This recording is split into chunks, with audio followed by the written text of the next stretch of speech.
Hello everyone and welcome to Sinful Gaming. I hope you're all doing well, I hope you're all staying safe, and most of all, I hope you're all fighting that war against the Grey. Today's video, we're going to talk Bounty Hunters. What Bounty Hunters is a brand new core battalion. We're going to go through and talk about exactly what this is in just a sec, but this is one of the new core battalions in the new General's Handbook, and it is one of the special battalions we get for playing in Gallant. So, let's talk about this battalion and what makes it special. So, first of all, this battalion can contain 2 to 3 troop type units, and troop units are units that can be any sort of unit really, but they're not a leader, behemoth or artillery battlefield role on their pitched battle profile. Units in this battalion, when attacking with melee attacks against a Galatian veteran unit, have their damage characteristic of their melee weapons increased by 1. Now, it's important to talk about Galatian veterans. This is a new rule that has been brought into the game.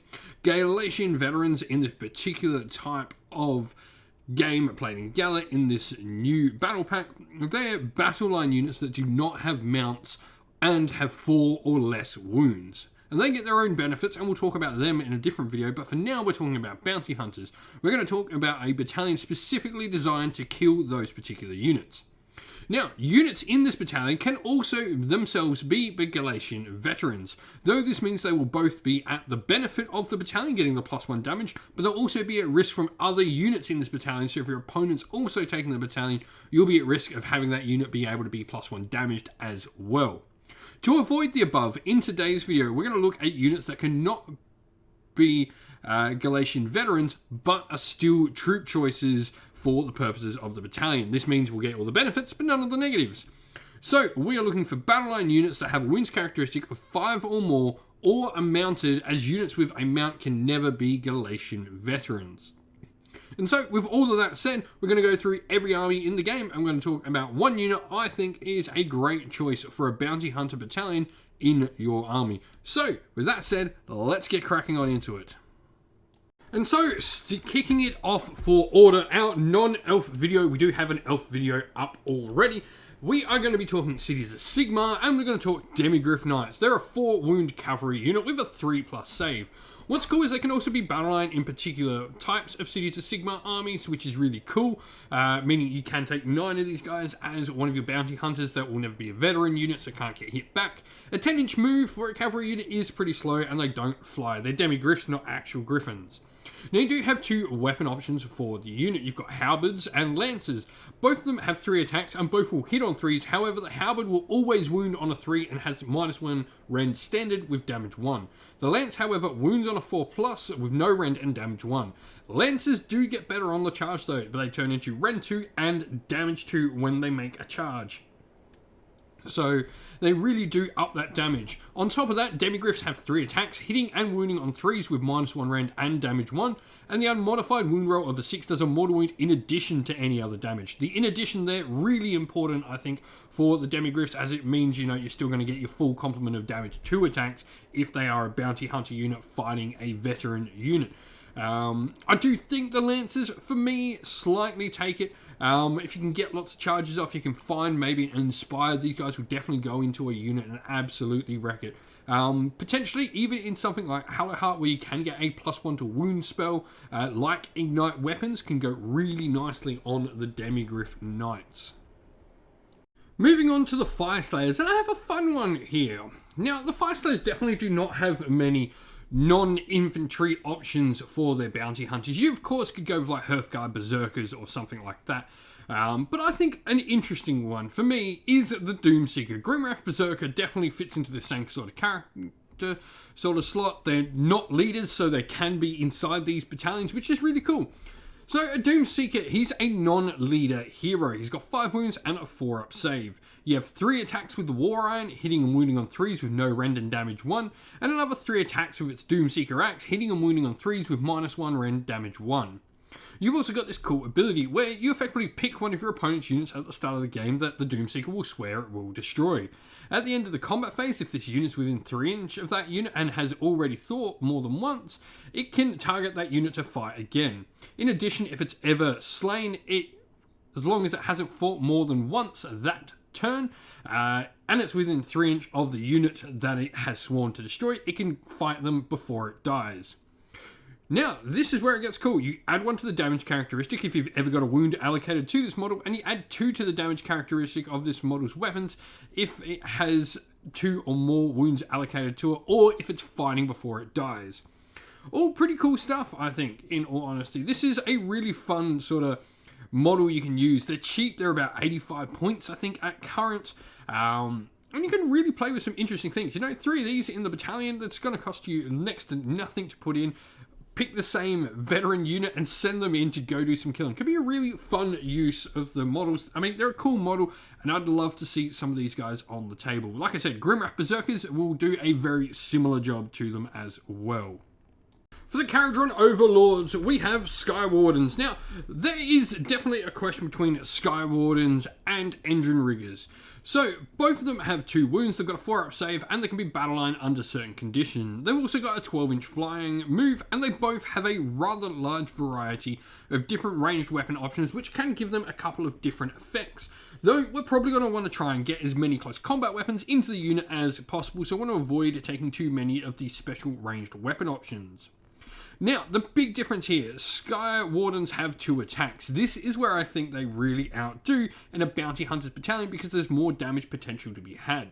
You, of course, get to wound on a 2+, and you get a little bit better of a weapon. On profile-wise, with your Engine Riggers, they'll be needing to hit on 3s and wounding on 2s rather than hitting on 4s and wounding on 3s.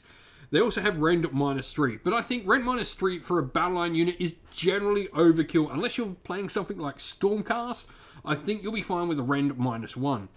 Damage D3 +1, regardless of which option you pick. I think there's definitely some options to be had, and depending on what your local meta is, this could be Engine Riggers or this could be your Sky Wardens. I really think it's just a basis, and depending on personal choice, I think the Sky Wardens just have that little bit of an edge based on what they're going to be trying to fight and what will a lot of units be like that are going to be veterans. On top of that, if you ever get charged by any flying units with this, you will get some mortal wound damage to do back at your opponent. And there are particular sub-factions like Barrack Zon that make Sky Wardens a little bit better. For the Seraphon, we have Kroxigors. 4 wounds and a 4-up save, and they can never be battle lines, so they can never be veterans. Now, the majority of the unit is going to be equipped with Drakebite Mauls. These have 4 attacks each, hitting on 4s and wounding on 3s with -1 rend and damage 2.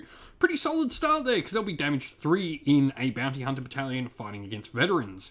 However, 1 in 3 models in the Kroxigor unit can have a Moonhammer. This is really where the pain is going to come for your opponent.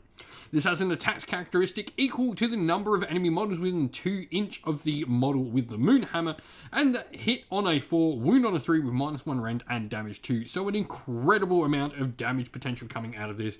Remembering it'll be up to damage 3 in the battalion, and you're generally going to be fighting large hordes of those models. Or even if you're not fighting a large horde, if this model gets, you know, an attack for every model within 2 inch, fighting against 10 models, it's probably getting an attack against most models in those 10 model units. So it's going to be putting out a hurt, and you're probably clearing out those units. In addition, all Kroxigors do have a single draw attack, hitting on 4s and winning on 3s with -1 rend and damage 1. If a 6 is ever rolled to hit with the draws as well, you do a mortal wound in addition to all other damage. Plus, you've got the cool benefit of adding 1 to your hit rolls for this unit if they're within 6 inch of any friendly unit of skinks. I mean, skinks are going to be in your Seraphon army because they're amazing, so why not put them near your Kroxigors to make them even more amazing? And lastly, we have the Stormcast Eternals. Desolators, I think, are where it's at. They can be battle line, but they're cavalry, so they can never be a veteran unit. They've got 6 wounds on a 3-up save, which is just amazing. Meaning you can get down to that all-important 2-up. This unit will stick around for a long time. And if they are battle line, they become battle line in Hammers of Sigmar, which will also give them a 6-up ward save alongside objectives. 5 attacks per rider, hitting and wounding on 3s with -2 rend and damage 1 is really nice, but also if the unit they are fighting ever outnumbers them, they'll get +2 attacks, so having 7 attacks per rider, hitting and wounding on 3s. The Dracoffs will also put out 3 attacks each, hitting and wounding on 3s with -2 rend and damage 2. And then you've also got a 12-inch range shooting attack, which is just D3 mortal wounds on a 4+ for each Dracoff in the unit.